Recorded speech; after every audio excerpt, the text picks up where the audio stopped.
Numbers 9 is a powerful chapter that reveals God's desire for order, remembrance, and constant guidance over his people. It focuses on two major themes. 1. The second Passover, God remembers those who feel left out. The chapter opens with the Lord commanding Moses to celebrate the Passover in the second year after the Israelites left Egypt. But something beautiful happens. Some people were ceremonially unclean and felt they could not participate. They were heartbroken, afraid they would be excluded from worship. Yet God responds with mercy. He establishes the second Passover, a provision for those who, due to circumstances, missed the first. This shows that God always makes room for the sincere heart, and no one who desires him is left behind. Message. God is not looking to exclude you, he is looking for ways to bring you closer. 2. The cloud of God's presence, constant guidance. The second half of the chapter describes how the cloud of God's presence covered the tabernacle. By day, it appeared as a cloud. By night, it looked like fire. When it lifted, Israel moved. When it rested, Israel remained in place. This teaches one of the deepest spiritual truths. God leads in his timing. Not too fast, not too slow. The Israelites learned to follow his presence, not their plans. Message. When God moves, we move. When he waits, we wait. Faith means following his rhythm, not our own. Overall purpose of Numbers 9. Numbers 9 reveals a God who is merciful, making room for the excluded. Present, dwelling among his people. Guiding, directing every step. Faithful, constantly with them in the journey. This chapter invites believers today to trust the God who remembers, the God who leads, and the God who stays close, even when the path is uncertain. लोकगणतीच्या पुस्तकावेले वाचप. आवेस्वर 9.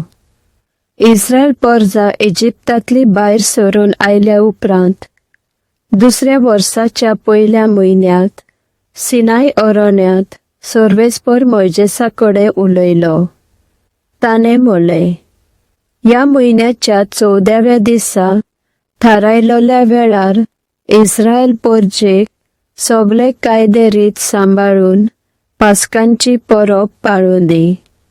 तर मोइजेसान ही परब करूंक परजेक सांगलें.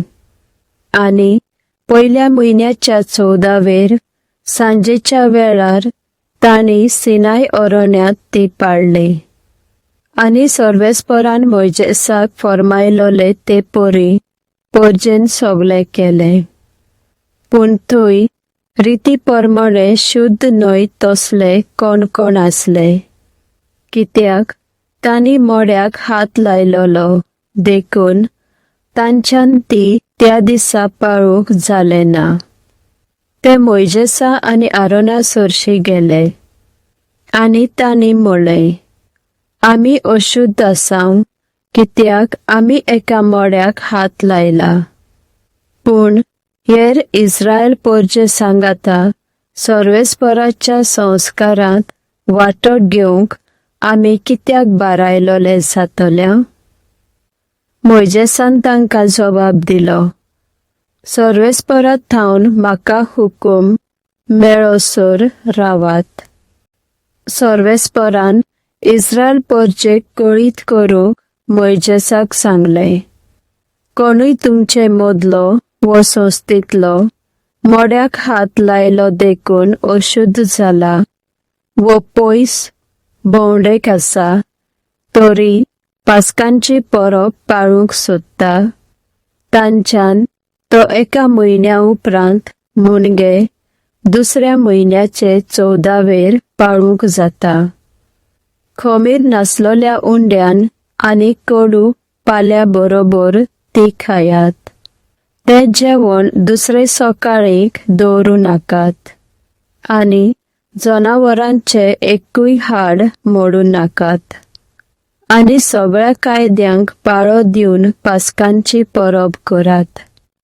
पूण कोणूय रिती परमणे शुद्ध आसून आनी भोंवडेक नासलो तरी आसतना पास्कांक पाळो दिना म्हजे पर्जेंतलो जावचो ना, कित्याक ताणें म्हाका ही भेट केली ना.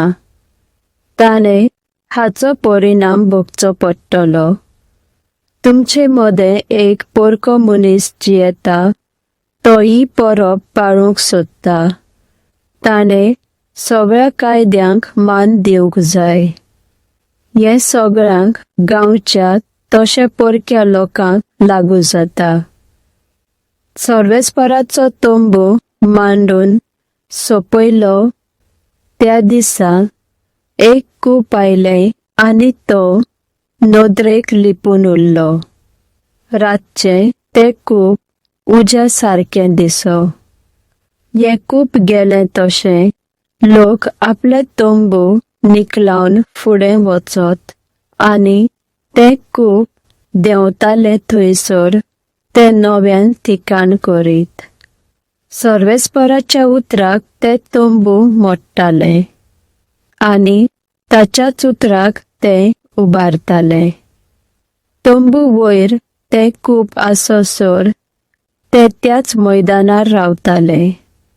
सर्वेस्पराच्या उतराक ती पाळो दिताली आनी चड काळ थारोवन उरलें जाल्यार थंयची ती कडसरो नासली. केन्ना केन्नाय ते थोडेच दीस थंय रावो, पूण कशेंय जावं सदांच सर्वेस्पराच्या हुकुमा प्रमाणे ती थांबताली वो फुडें सरताली. केन्नाय ते सांज थावन सकाळूच पर्यान आसताले आनी गेले तशें ती फुडें तांच मारताली. 2 दीस जावं वो 1 म्हयनो जावं 1 वरस वो अदीक लेगून जावं ती थंयची आलो नासली. खूब गेले तशें ती गेली. फकत सर्वेस्पराच्या हुकुमाक पाळो दिवन ती तोंबू उबारताली वो उखलून वेताली आनी वो हुकूम तांकां मोइजेसा उदेशी येतालो.